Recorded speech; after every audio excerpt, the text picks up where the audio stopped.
Assalamualaikum warahmatullahi wabarakatuh. Tak kenal maka tak sayang.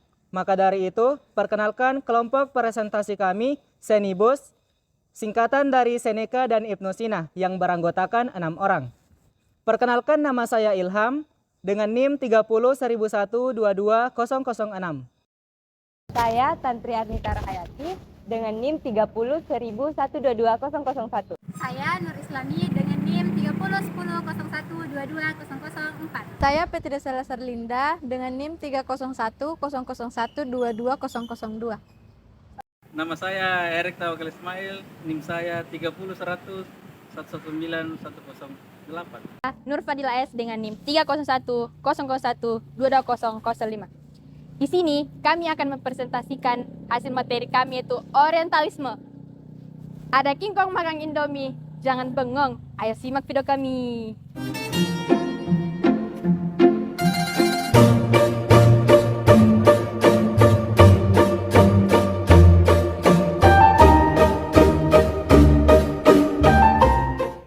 Apa yang menjadi pokok pembahasan pada materi kali ini?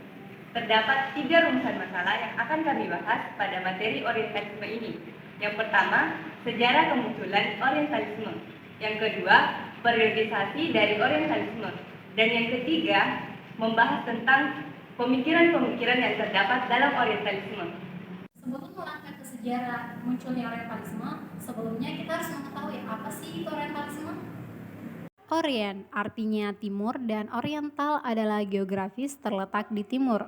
Orientalisme merupakan ilmu pengetahuan tentang kebudayaan ketimuran, atau disebut pula orientalisme merupakan suatu paham, aliran atau komunitas penafsiran yang menjadi objek penelitian terhadap wilayah ketimuran, peradaban-peradabannya, serta masyarakat setempat. Ditambahkan, prinsip orientalis menganut bahwa ketimuran merupakan objek interpretasi dalam kajian barat. Secara analitikal, orientalisme mengandung arti yaitu keahlian mengenai wilayah timur, kemampuan metodologi dalam mempelajari masalah ketimuran dan memahami sikap ideologis terhadap masalah ketimuran, khususnya terhadap dunia Islam. Penyebab munculnya orientalisme atau ahli ketimuran adalah hadirnya ilmuwan barat yang mengkaji aspek-aspek ketimuran seperti sastra, adat istiadat, sejarah, politik, ekonomi, filologi, lingkungan serta agama yang berkembang di timur termasuk seluk-beluk Islam. Lalu, siapakah orientalisme itu? Kepada siapa penyebutan orientalisme itu? Beberapa rujukan peneliti memaparkan bahwa orientalis berasal dari latar belakang sebagai antropolog, sejarawan, sosiolog, filosof, ataupun seseorang yang menelaah secara spesifik atau umum.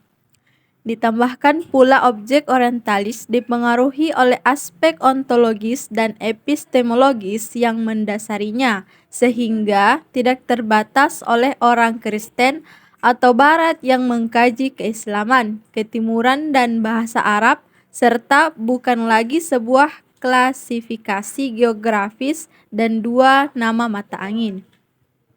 Menurut dosen Al-Azhar, orientalisme telah dibatasi sehingga sebutan hanya untuk orang yang non-muslim dari non-barat yang meneliti peradaban Islam untuk membuat kegundahan dan kerancauan dalam beragama.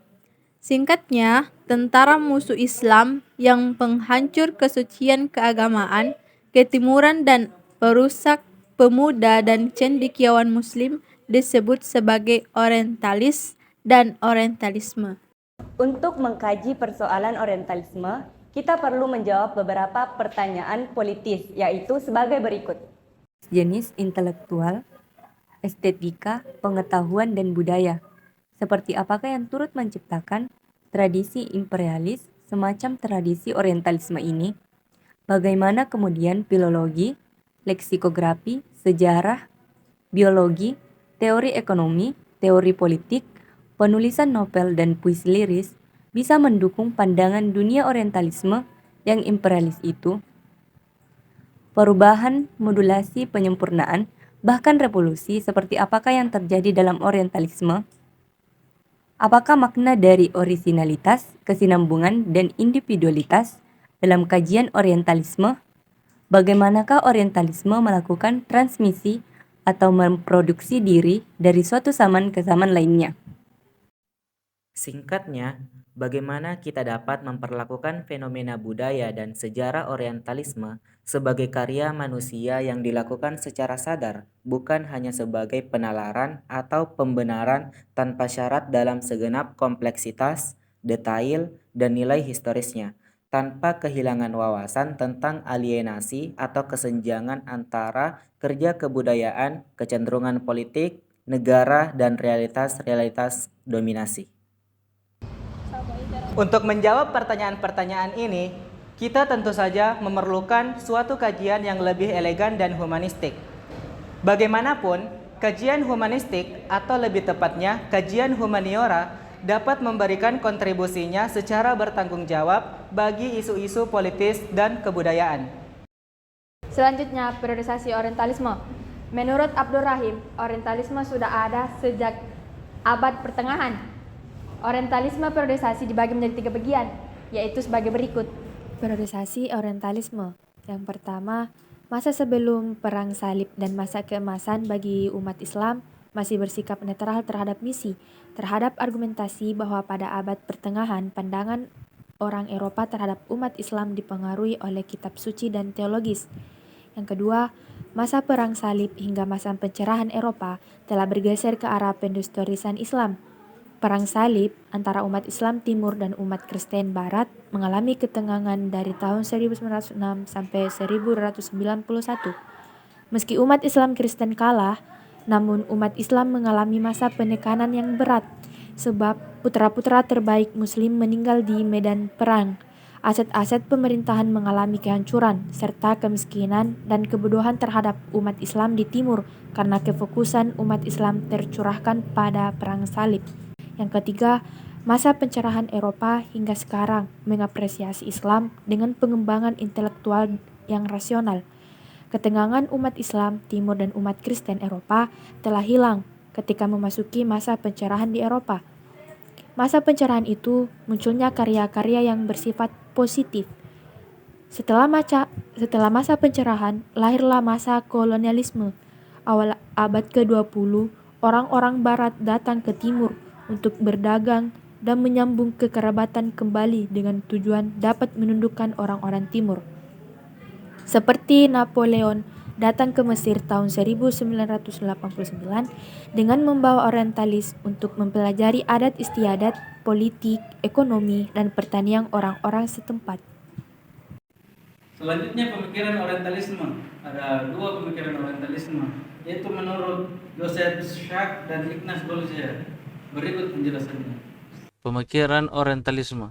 Pertama, kiprah dalam riset hadis telah memposisikan Schack sebagai orientalis yang mendapat serangan para ahli hadis Muslim, bahkan kini dari kalangan Muslim akademisi dan beberapa pemikir Barat lainnya. Schack termasuk paling sering menyuarakan penolakan terhadap hadis. Gagasan Schack ternyata tidak mengalami evolusi dari segi penyikapan terhadap hadis Nabi. Hasil penelitian Schack terhadap hadis terdapat perbedaan dengan para pengkaji hadis pada umumnya. Bila diperhatikan, riset hadis fokus pada sanad dan matanya. Sementara itu, Schack lebih banyak menyoroti aspek sanad daripada matan atau teks hadis. Riset Schack menggunakan literatur terkemuka dalam hasanah literatur ajaran Islam, seperti karya Imam Malik, yaitu kitab Al-Muwatta yang ditulis Muhammad Al-Syaibani. Berdasarkan kitab klasik tersebut, Schack kemudian mengemukakan sebuah kesimpulan tentang hukum-hukum Islam. Selanjutnya, kedua, datang dari pandangan Goldziher tentang hadis bahwa sebagian besar hadis tidak bisa dipercayai secara keseluruhan sebagai sumber ajaran yang bersumber dari Nabi. Sebagian besar materi hadis yang ada dalam konteks sebagian besar hadis yang ada dalam koleksi kitab-kitab hadis hanya bersumber dari hasil perkembangan keagamaan, historis dan sosial budaya yang tidak lain berasal dari karangan tokoh-tokoh hadis yang hidup pada 2 abad, yaitu abad pertama dan abad kedua Hijriah. Terima kasih, akan dilanjutkan oleh teman saya. Perkembangan Orientalisme bukan hanya wilayah ketimuran yang diteliti, tetapi telah masuk ke dalam kepercayaan ketimuran yaitu Islam, hingga meneliti sumber hukum ajaran Islam, tetapi lebih disoroti yakni hadis Nabi, sebab adanya pernyataan bahwa hadis merupakan zan al-wurud, oleh karenanya terkesan ahistoris atau hasil buatan manusia. Contoh dari Joseph Skeck dan Ignaz Goldziher, keduanya diketahui orientalis yang disebut-sebut dan dianggap dua di antara sekian banyak orientalis yang sering diikutkan dalam polemik ketimuran. Serta, keduanya bukanlah ilmuwan yang sembarangan, sebab keduanya banyak melakukan kajian atas sejarah pemikiran hukum Islam. Kesimpulannya, perkembangan orientalisme saat ini tidak terlepas oleh perkembangan manusia dan ditambahkan pula umat muslim. Orientalisme pada awalnya mengkaji wilayah timur, metodologi, perekonomian, dan sikap ideologis terhadap masalah ketimuran. Kemudian berkembang kepada penelitian ketimuran, yaitu sumber ajaran Islam dan terkhusus terhadap hadis. Perkembangan orientalisme pada masa kontemporer ini dapat terlihat pada interaksi antara sarjana muslim dan sarjana barat yang berawal dari polemik berkepanjangan atas perang antara kubu Islam dan Kristen barat. Kekalahan barat menyebabkan terjadinya arus besar untuk melakukan kajian dengan tujuan merobohkan Islam dari segi ajaran. Proyeksi orientalis sangat terlihat ketika muncul tokoh barat yakni Ignaz Goldziher dan Joseph Skeck, meskipun ada pula John Ball sebelumnya. Sekian presentasi dari kami, maaf jika kurang sempurna karena yang sempurna itu hanyalah kita yang belum pernah bersama. Jika ada kata-kata yang kurang nyaman, mohon dimaafkan karena yang nyaman itu saat berada di pelukan. Ayo Tinting makan kepiting, thank you for everything.